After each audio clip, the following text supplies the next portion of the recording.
मैंने कैसे शुरुआत की या स्कूल में थोड़ा सा दिमाग में था।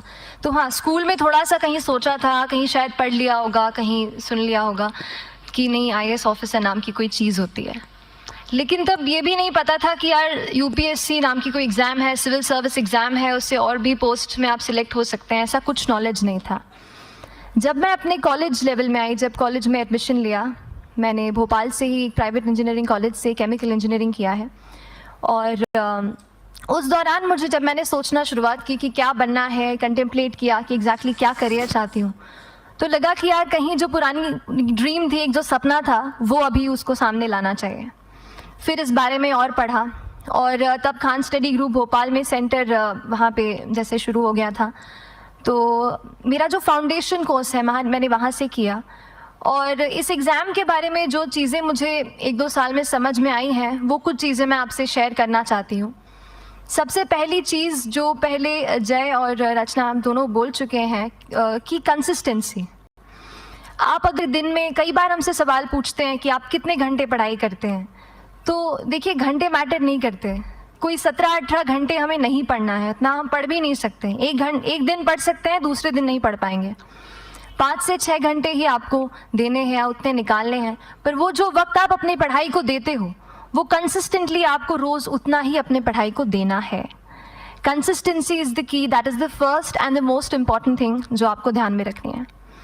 दूसरी चीज़ इस एग्ज़ाम में मुझे लगता है इक्वली इम्पॉर्टेंट है, क्योंकि ये जर्नी लंबी होती है। जैसे एग्ज़ाम ही 1 साल तक चलती है, आप प्रीलिम्स देते हैं, फिर आप मेंस देते हैं, आप इंटरव्यू में जाते हैं पर्सनालिटी टेस्ट के लिए, तो एग्ज़ाम 1 साल तक खुद चलती है।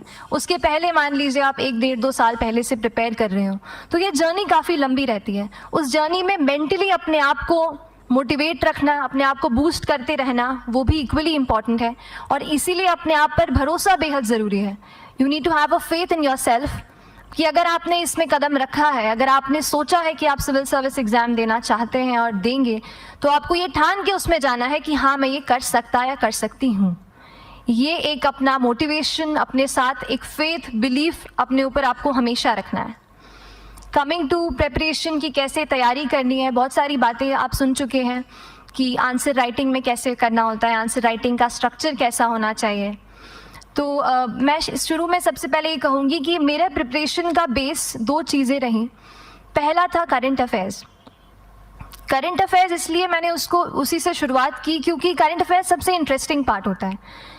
कई बार आपको हिस्ट्री कभी बोरिंग लगेगी, कई बार आपको लगेगा ज्योग्राफी इतना, कभी हर किसी के अपने अपने फेवरेट्स होते हैं। तो मुझे वो 2 सब्जेक्ट्स लगती थी कि यार इतना मन नहीं करता है, लेकिन न्यूज़पेपर्स और करंट अफेयर्स में जो भी नया चल रहा है वो मुझे हमेशा इंटरेस्टिंग लगता था। इंटरनेशनल रिलेशंस में क्या हो रहा है, क्या सोशल रियलिटीज़ हैं, कहाँ क्या हुआ, उसका क्या इम्पैक्ट पड़ेगा एडमिनिस्ट्रेशन पे और हमारे कंट्री पे, तो उसको आप अपना एक बेस बना सकते हो। आप करंट अफेयर्स बेस्ड प्रिपरेशन कर सकते हैं, इसलिए भी क्योंकि अगर आप मेंस एग्ज़ाम देखेंगे तो काफ़ी डायनामिज्म आ गया है, केवल प्रीलिम्स में नहीं बल्कि जनरल स्टडीज़ पेपर 2, पेपर 3 में भी आप देखेंगे कई सारे ऐसे सवाल हैं जो करंट इवेंट्स से इंस्पायर्ड होते हैं, उन पे बेस्ड रहते हैं। तो जब आप न्यूज़पेपर बेस्ड, करंट बेस्ड पढ़ाई करते हैं तो वो आपका प्रिपरेशन वहाँ से भी कवर हो सकता है। दूसरी जो चीज़ मैंने जिस पे बहुत फोकस किया वो थी आंसर राइटिंग। तो आंसर राइटिंग का जैसे खान सर बता रहे थे कि आंसर राइटिंग की प्रैक्टिस बहुत की, तो उसके पीछे मेरा ये था कि जब मैं हमेशा प्रीलिम्स का कोई भी पेपर टेस्ट देती थी, हम मॉक टेस्ट देते हैं, तो मॉक टेस्ट देती थी तो हमेशा मेरे मार्क्स करीब 90 to 110, 120, इससे ऊपर मेरे कभी मार्क्स नहीं जाते थे। तो मुझे हमेशा ये डर था कि यार प्रीलिम्स में कहीं मेरा कुछ, क्योंकि कट ऑफ भी इसी कुछ रेंज में जाता है, तो हमेशा लगता था कि यार कुछ गड़बड़ यहाँ ना हो जाए।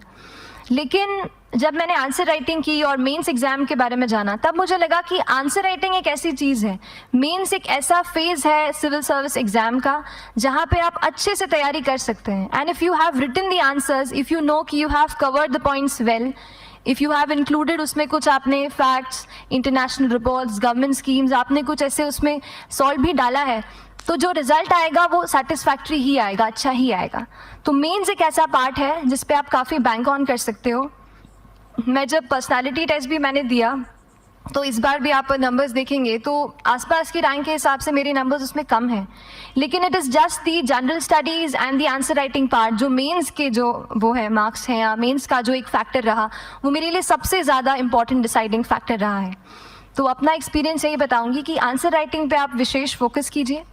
जैसा स्ट्रक्चर आपको बता ही चुके हैं कि इंट्रोडक्शन में कैसे आपको शॉर्ट रखना है, बॉडी एंड देन कंक्लूजन, उसमें छोटी चीज़ जैसे मैं अभी मेंशन कर रही थी, आप एक इंश्योर कीजिए कि देखिए जो भी एग्जामिनर आपकी कॉपी चेक कर रहे हैं वो दिन में 10, 15, 20 कॉपीज चेक कर रहे हैं, तो उन सब से आपको अलग कैसे आप अपनी कॉपी दिखा सकते हो, ये चीज़ आपका प्रेजेंटेशन और आप जिस तरीके से आंसर लिखते हो कंटेंट को, वो मैटर करेगा।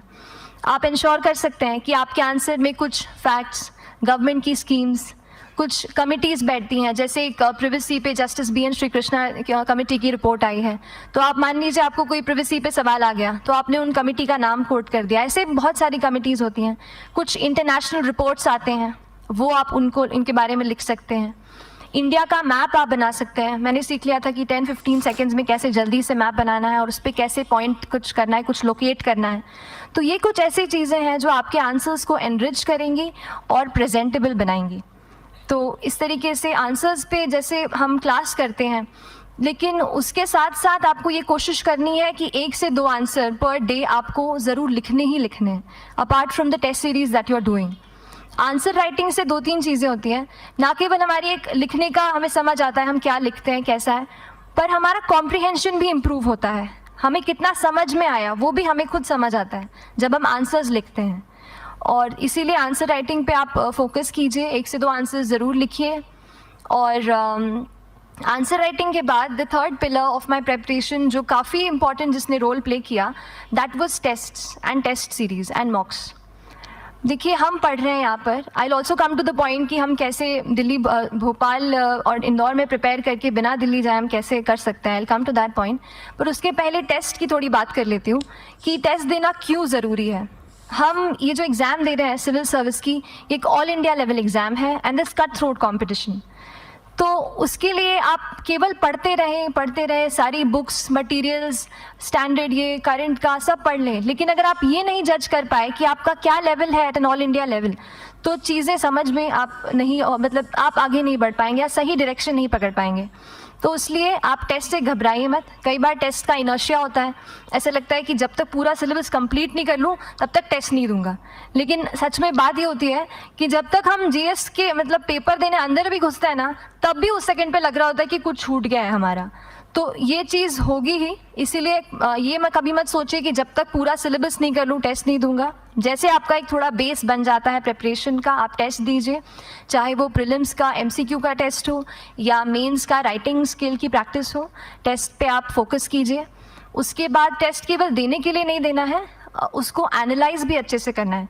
When you get the answer hints, when you get the answer keys, analyse properly कि आपकी क्या गलती हुई है और उससे भी सीखने की कोशिश कीजिए कि क्या कुछ नया मुझे इस टेस्ट पेपर से या इस आंसर कॉपी से मिल सकता है।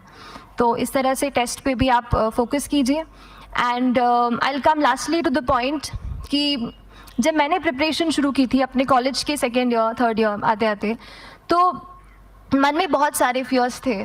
मैं भी एक नॉर्मल फैमिली से हूँ, मेरे फैमिली में किसी ने आज तक सिविल सर्विस का पेपर भी नहीं लिखा था, तो मन में बहुत सारे फियर्स थे, डाउट्स थे, क्या होगा, कैसे होगा। तो हो सकता है आपके मन में भी ऐसा हो। और हम जैसे यहाँ रहते हैं, हम सोचते हैं कि दिल्ली जाना तो सबसे ज़रूरी है, उसके बिना तो ये एग्ज़ाम हो ही नहीं सकती। तो उस पर मैं एक चीज़ बताना चाहूँगी कि जैसे KSG जैसे इंस्टीट्यूट है, जो फैकल्टी भी हमें वही मिलती है जो दिल्ली में पढ़ा रहे हैं, तो ये एक बहुत पॉजिटिव पॉइंट है कि क्वालिटी का कोई दिक्कत नहीं आएगी। बस एक चीज़ है, आप ज्वाइन करते हैं class, that will only provide you a direction. वो आपका रास्ता दिखा सकते हैं आपको कि इस रास्ते पर आपको चलना है, लेकिन चलना उस रास्ते पे आपको खुद है। You have to work on your own. कभी ये मत सोचिए कि मैं वहाँ नहीं जा पा रहा हूँ तो नहीं हो सकता, यहाँ है, तो हम एक्सक्यूज़ेस बनाते हैं, कई बार चैलेंजेस आते हैं। तो मैंने कॉलेज के साथ प्रिपरेशन की, तो उसमें भी काफ़ी दिक्कत आती थी। कभी कभार कॉलेज की एग्ज़ाम होती थी तो इसमें मैं अपना उतना वक्त नहीं दे पाती थी। तो उस मोमेंट पे फिर प्लानिंग ने मुझे बहुत हेल्प किया कि हम किस तरीके से अपने कॉलेज के एग्ज़ाम के लिए प्लान कर लें।